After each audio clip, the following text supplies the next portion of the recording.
Welcome to Fruit Snacks, a weekday podcast that covers big ideas about the Christian worldview in a bite-sized format.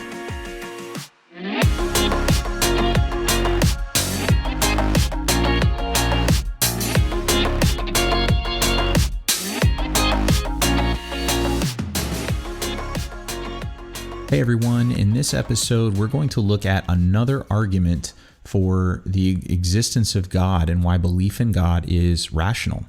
And this is an argument that might be one of my favorites. It's called the argument from fine-tuning. And what it basically suggests is it takes a observable fact about the universe, actually many observable facts about the universe, and it asks the question, what's the best explanation for these facts that we observe? And the facts fall broadly into this category of fine-tuning. What that means is that scientists have observed that many of the constants and quantities that revolve around the makeup of our universe fall into a unbelievably tiny and narrow range that would actually permit life.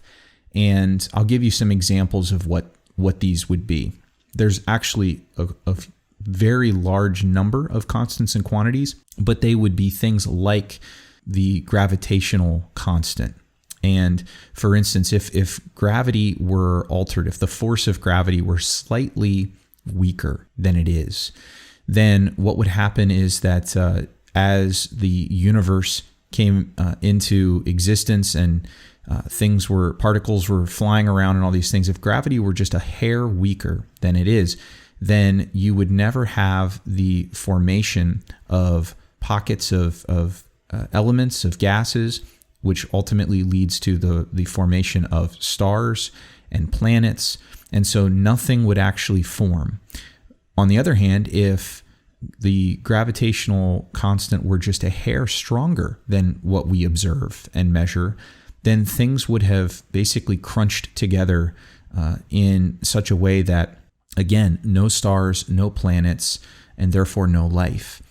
Now, that's just one example of fine-tuning. You see this in other examples all the way down to the atomic level. For instance, the electromagnetic forces. Being exactly what they are is what allows chemistry to occur. And if they were just altered a tiny, tiny fraction, then chemistry as we know it would break down and nothing could happen. No cells, no life, nothing. You also have things like the rate of expansion of the universe. If it were any faster, then things would have just flown apart. And again, you would never have galaxy formation or anything on a smaller scale. And if it was just a hair weaker than it is or slower than it is, then things would have expanded out so much and then collapsed and contracted back onto themselves. So the question is not whether we observe that these values are very, very, very finely tuned. We obviously do, and no one really disagrees about this.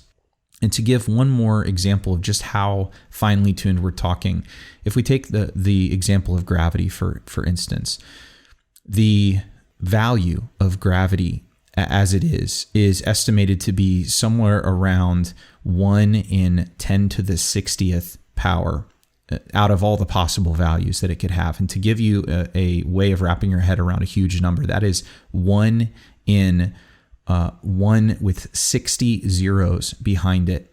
Now, for comparison, if you're an average adult, you have about 1 with 14 zeros number of cells in your entire body.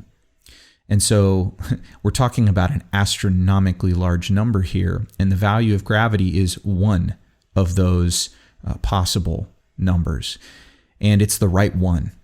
And in fact, what we observe is that every single one of these values, and there are dozens and dozens and dozens of them, are all the right one for life to be permitted by a universe like ours, rather than to be hostile to it, where no life at all would even be possible, let alone actually form.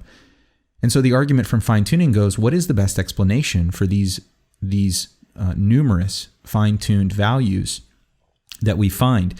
These are values that appear at the very beginning of the universe, or almost immediately at the beginning of the universe. And so there isn't time for them to sort of settle into the values that they have. They had these values right at the very first moment that the universe came into existence. And so the question then becomes, what's the best explanation? And really there's three.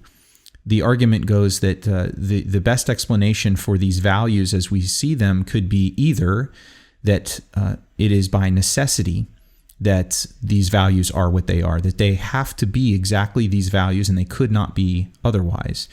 The other explanation would be that these values are what they are simply by chance.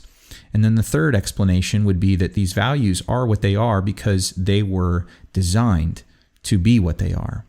And so as the argument from fine-tuning goes, when you examine each of these explanations, you find that the necessity argument breaks down because it's simply not true that our universe could not possibly have any other values. When we look, such as with gravity, at all the other possible values that gravitational constant could have taken, it's not only not necessary that the value is what we actually observe, it's overwhelmingly more likely that it would have been any of the other non-life permitting values. So necessity isn't a good explanation because it very obviously could have been other than what it is. Now, chance is also a hard pill to swallow, because if we think that the values of some of these constants falling into the range that they do is unlikely, when you add up the chances that every single one of these dozens of values would all happen to simultaneously fall into the range that they do, you end up with a number that is just almost inconceivably unlikely. And so it's at such a level that if you were to spend an infinite amount of time rolling dice with these odds, it would just never come up.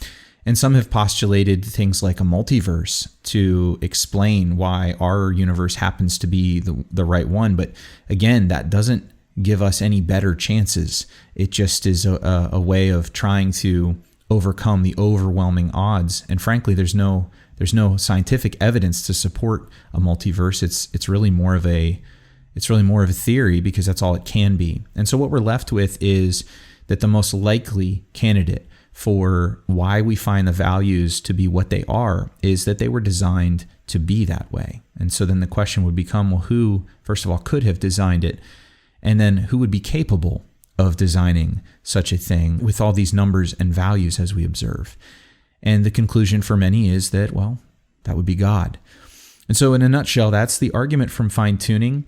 I find it to be very persuasive because it makes use of scientific facts and observations that are basically ubiquitous, that none disagree on. And then we just walk through what the best explanation for those things could be. And what we're left with is that it's a very likely and a good explanation that there's a designer behind the universe that we live in and observe.